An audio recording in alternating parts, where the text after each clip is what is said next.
Dana White is a tyrannical dictator. The UFC has been sold, of course. Everybody already knows this. Lorenzo Fertitta's done. Frank Fertitta's done. Those guys are... They say that they're going to have a passive, whatever that means, passive role in the organization. And fucking bullshit, Dana White's still going to be there.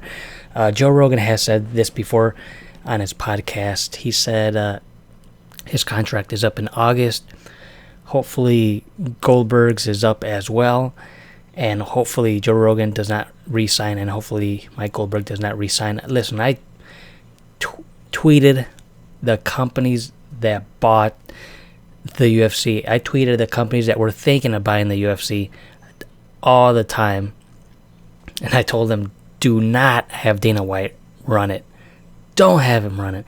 No. Hell no. As much as he's done for the sport and grown the damn UFC, he's done a lot of things to stifle and taken the sport back. He's very narrow-minded. He's very closed-minded to a lot of freaking different things. Holy crap. Listen, bottom line is this.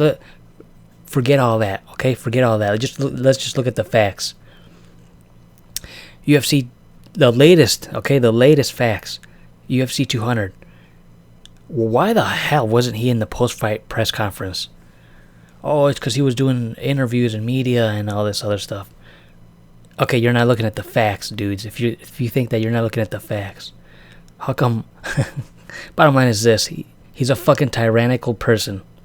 Okay, what he says, he wears his emotions on his sleeve, and that's good or bad. But the way he fucking talks, come on, kids, huh?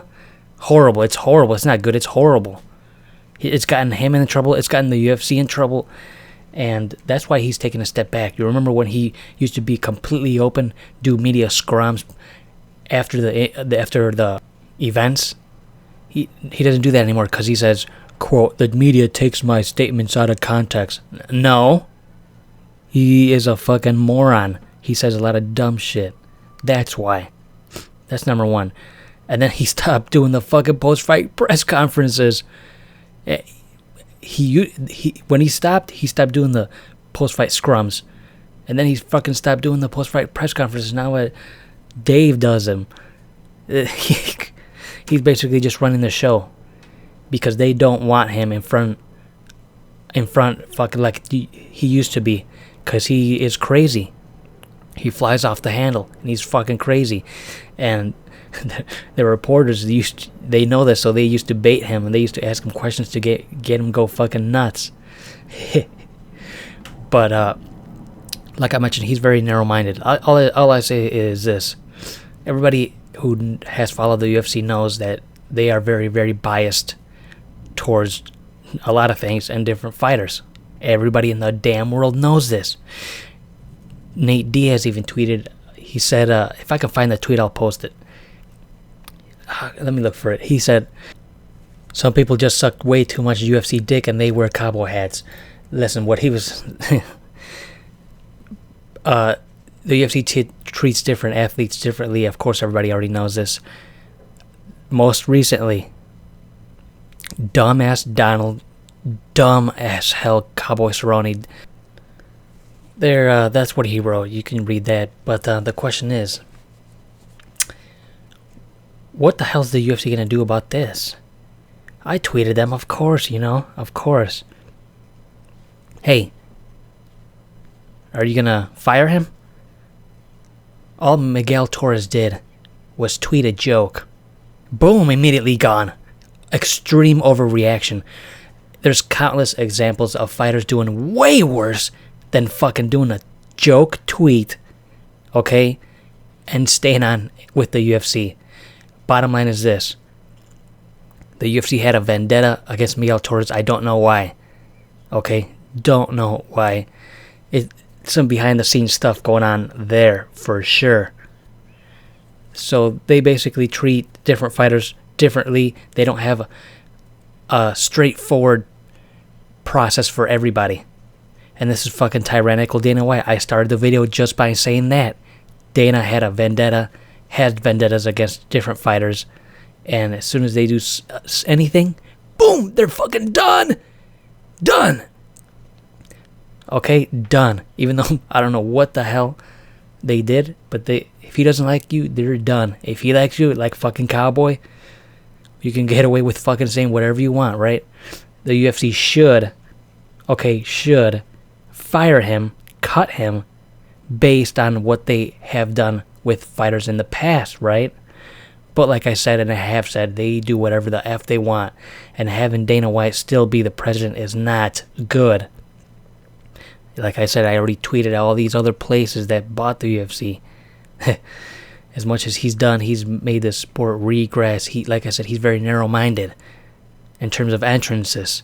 Same old fucking shit. Marketing material, same old shit. The marketing for UFC 201 is actually very good. It's T. Wood versus Robbie Lawler. It's very different from what they used to do. And I told the UFC, this is very different from what you guys do. Did you guys hire somebody else to do this? Because this is not like the same old shit you guys always do. They're stuck in the past. and and when they do different things, it's either good or bad. The gold UFC 2 octagon rug ring, good on paper, good idea on paper, but it looked fucking disgusting and horrible when they did that. I mean, but listen, like I said, Dana runs the show. His taste is very bland, it's very shitty, it's crappy, and he knows this. He even said this when he got a new Ferrari. Well, what color are you going to get? He goes, oh, I'm boring, I'm just going to get black. What about the interior? Oh, black. I'm a very simple, boring person. That's what he said. And yeah, what doesn't allow his fighters to come out to awesome entrances when they want to wear something, he vetoes it. If that's the public side of things, imagine the behind the scenes stuff. We need somebody who's dynamic and creative to be head. Okay, not this guy, and definitely not drug addict Joe Rogan. He should get the F out of here. Joe Rogan, done, gone.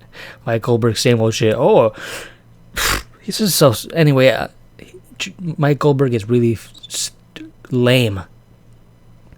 10 seconds left, Joe. We can see that, you moron. Oh, gee, he's really having a hard time taking him down. We can see that, you idiot. How about you just read what's written on your paper, little idiot? Just read what's on the paper. Every time there's a lull in action, he starts reading. Did you know that Amanda Nunes is... Did you know... And then he's reading the paper, and then crazy shit starts happening, and he's still reading. Shut up. That's what I wished would have happened. Joe Rogan, done. Mike Goldberg, done. Dana White, done. Get these guys out of here. But Dana White is still going to stay on F word, dude. F word. That's because the people who bought the UFC, they only see... They haven't followed the fucking sport like other people like us, huge fans, have. Okay? They don't know a lot about the little things that have happened, right? The little things where you're just like, oh man, this guy Dana White he might be good. That's what I'm talking about. He might be good business wise, but in front of the camera, hell no. And the UFC realized that, and they said, you know what? Or maybe it was his idea. You know what? Or maybe Frank said that. You know what? Maybe you should stop doing these press conferences and scrums, because you're just getting yourself and us in trouble with your fucking horrible personality. You're fucking crazy. And even if he's wrong, he's the president. He does whatever the F he wants. He's a tyrannical dictator, right? He doesn't like you. You do any little thing wrong, boom, you're done. You're done. You're done.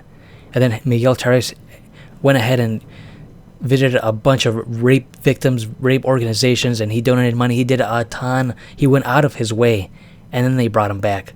But there's fighters who do even worse, and they are still there. Not even a slap on the wrist. Look at fucking Donald Cerrone. That's not the first time he's said something stupid. But hey, like Nate Diaz said, dude. Nate Diaz said. And I'm going to end this video by saying the same thing I said when I started. Dana White is a tyrannical dictator. Fuck him, and he should be gone.